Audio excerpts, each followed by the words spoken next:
Hi, I'm Kim Scott, and I'm the author of Radical Candor. It's a very simple idea, and if you can put it into practice, it will help you do the very best work of your life and build the best relationships of your career.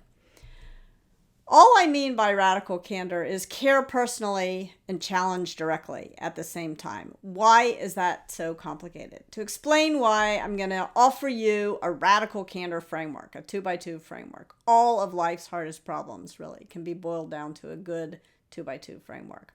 Care personally, challenge directly. Let's take each dimension in turn. First of all, care personally. This is what I think of as the give a damn dimension of radical candor. And what happens here begins when we're about 18, 19, 20 years old. The problem begins then. We're right at that moment in our lives. We get our first job, but our egos are maximally fragile and our personas are beginning to solidify. And right at that moment, someone comes along and says, be professional. And for an awful lot of us, we sort of translate that to mean to leave your emotions, leave your true identity, leave your humanity, leave everything that's best about you at home and show up at work like some kind of robot. And you can't possibly care personally if you're showing up at work like some kind of robot. So what I encourage folks to do is to really be more than just professional, not be unprofessional, but really create the kind of environments in your workplaces where you can bring real human relationships. You can develop real human relationships at work. However, love is not all you need. You also need the other dimension of radical candor. This is what I think of as the challenge directly dimension, or the willingness to piss people off.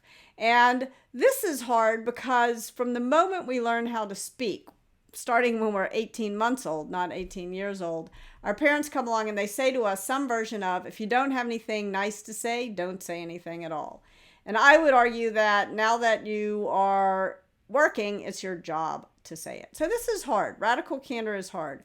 It's hard because of this be professional training since we got our first job, since we were 18 years old.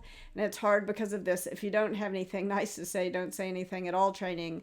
That's been pounded into our head since we learned to speak at 18 months old or however old we were. One of the things that I've done to try to make it a little bit easier is to give a name to what happens when we fail on one dimension or another, which we all do multiple times a day.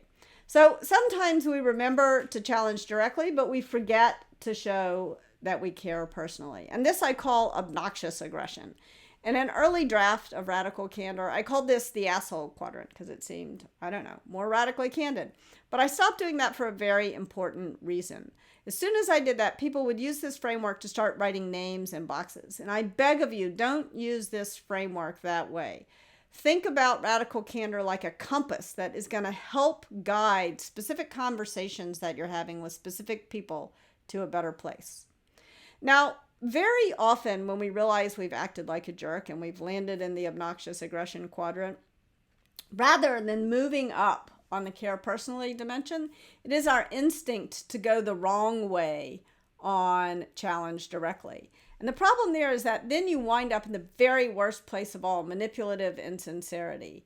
And this is where passive aggressive behavior, political behavior, backstabbing behavior creeps in. The kind of stuff that makes work intolerable. And it's kind of fun to tell stories about obnoxious aggression and manipulative insincerity. But the fact of the matter is, because that's where the drama is, but the fact of the matter is the vast majority of us make the vast majority of our mistakes in this last quadrant, where we do remember to show that we care personally. It turns out most people are actually pretty nice, but we're so concerned about not hurting someone's feelings that we fail to tell them something they'd be better off knowing. And this is what I call ruinous empathy. So one of the things that I want to do in the next couple of seconds is just offer you an order of operations. How can you begin to put these ideas into practice? Start by soliciting radical candor, especially soliciting criticism.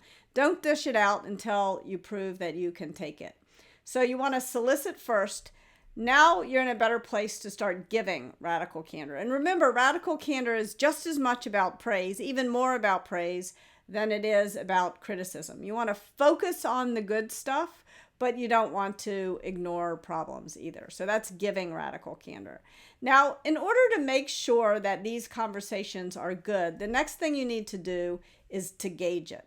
If there were an objective measure of radical candor, I could just post on a blog post somewhere what the right words are, but there aren't necessarily right words. What you need to do is understand how what you are saying lands for the other person. So radical candor gets measured not at the speaker's mouth, but at the listener's ear. So if the person is upset, if they're angry, if they're sad, that's your cue to attend to the care personally dimension of radical candor, to understand the human need behind the upset. But if the person just isn't hearing you, which actually, even though you fear the strong emotions, what usually happens is you work up your courage to say something and then the person doesn't even hear you. When they don't hear you, that's your cue to move out on the challenge directly dimension of radical candor. And last but not least, encourage it. All too often, one person who we know comes and starts talking to us badly about another person who's not in the room. And it's tempting to listen. It's tempting to think that you're being an empathetic colleague, an empathetic friend to listen. This is the one time when listening is not your friend. All you're doing is stirring the political pot. When that happens, the thing to do is to encourage that person to go talk to the person with whom they're having the problem, the conflict. So encourage radical candor. Thank you so much for your time. Go forth and be radically candid.